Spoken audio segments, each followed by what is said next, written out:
UCB Televisión presenta Memoria Histórica, con el auspicio de Universidad Católica Silva Enríquez, Escuela de Derecho. José, es un verdadero placer poder contar con su presencia en nuestro programa. Queremos escuchar de una fuente directa qué pasó con el tema de la Polar. Muchas gracias a usted, Nelson, por esta invitación, y espero poder ser lo suficientemente claro como para que las personas que nos vean puedan entender la magnitud y las características particulares de este caso. El juicio de la Polar es el juicio más importante que le ha tocado llevar adelante. ¿Y por qué? Bueno, sin lugar a dudas que se trata del caso más importante que me ha tocado como fiscal.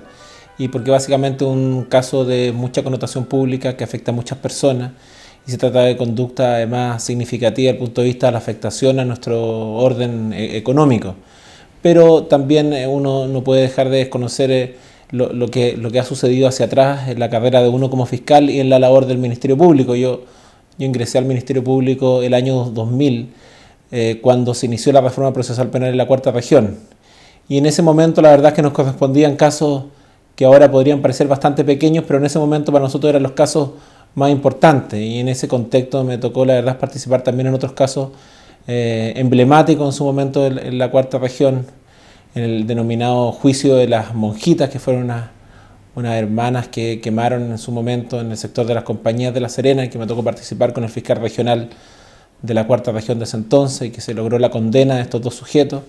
Y también me tocó un juicio bastante significativo que incluso ha sido utilizado como jurisprudencia e incluso ha sido incorporado como tipología dentro de los organismos de lavado de dinero, que el juicio contra el denominado Clan Galme, donde se condenó, fue el primer juicio oral por delito de lavado activo.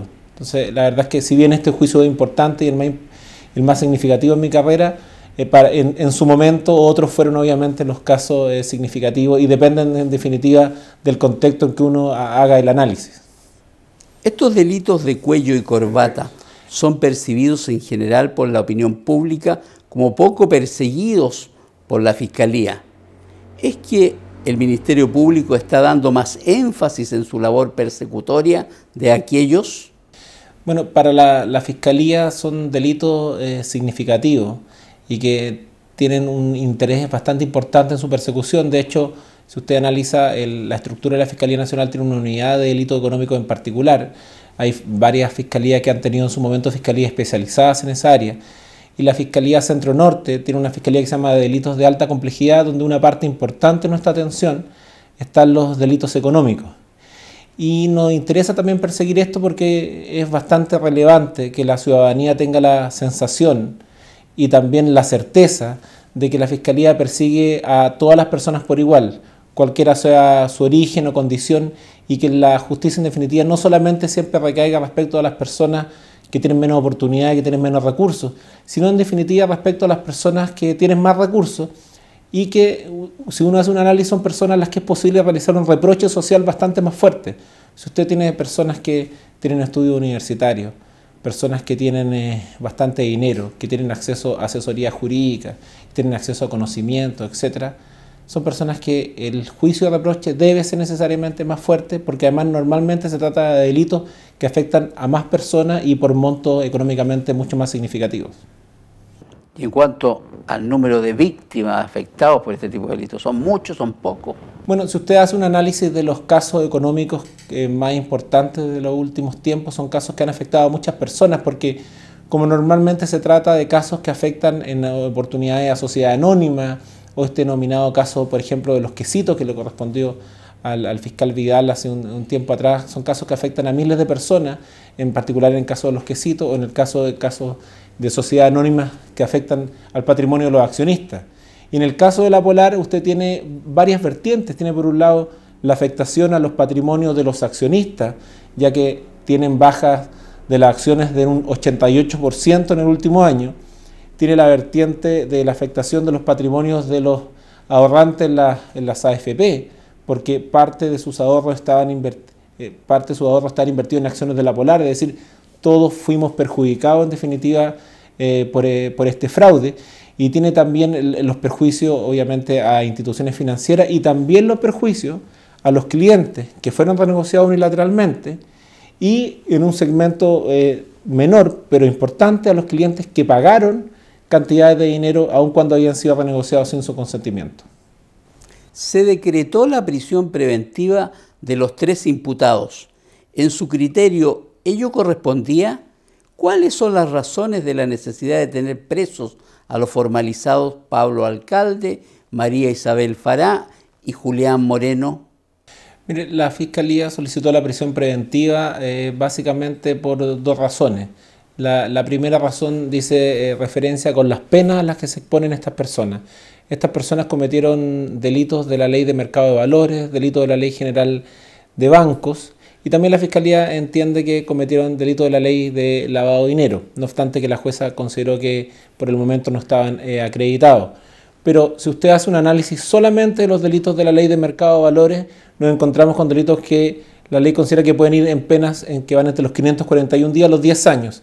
Y se debe considerar que en el caso de los delitos de la Ley de Mercado de Valores fueron cometidos por estos personajes durante 5 años, a lo menos 5 delitos por año. Por lo tanto, usted se encuentra con 25 delitos, por lo tanto, tiene lo que denominaba una reiteración bastante grande. Y si se aplican las reglas de pena, nos podríamos encontrar con penas que podrían llegar hasta los 10 años de privación de libertad. Por lo tanto, haciendo un análisis meramente del punto de vista de la sanción posible, la prisión preventiva corresponde. Y en segundo lugar, porque la ley establece que determinadas circunstancias que debe considerarse para que una persona sea considerada un peligro para la seguridad de la sociedad. La forma de comisión, la multiplicidad de delitos, el hecho de haberlo ejecutado en grupo, y estas personas reunían todos estos requisitos, y también hay que no olvidar la gran cantidad de personas afectadas, las cuales me referí anteriormente, y la forma de comisión. Por lo tanto, obviamente era necesario que personas que cometen un delito de esta naturaleza se mantengan en prisión preventiva durante la investigación.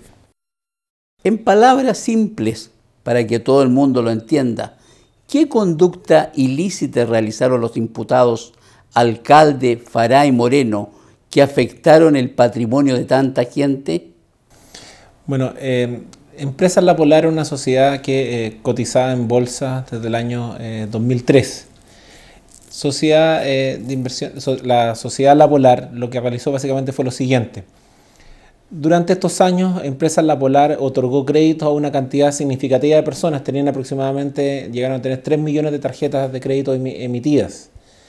Una porción significativa de su cartera de clientes no pagó, por distintas razones, ya sea porque no fueron efectivos en el proceso de cobranza, fueron mal otorgados sus créditos desde el punto de vista del riesgo al cual asumió la empresa, etc. Esa cartera no se pagó, y cuando una cartera no se paga, normalmente lo que corresponde en una sociedad es que esa cartera pase a pérdida, es decir, que quede reflejada en la pérdida en los respectivos estados financieros, primero en su contabilidad, etc.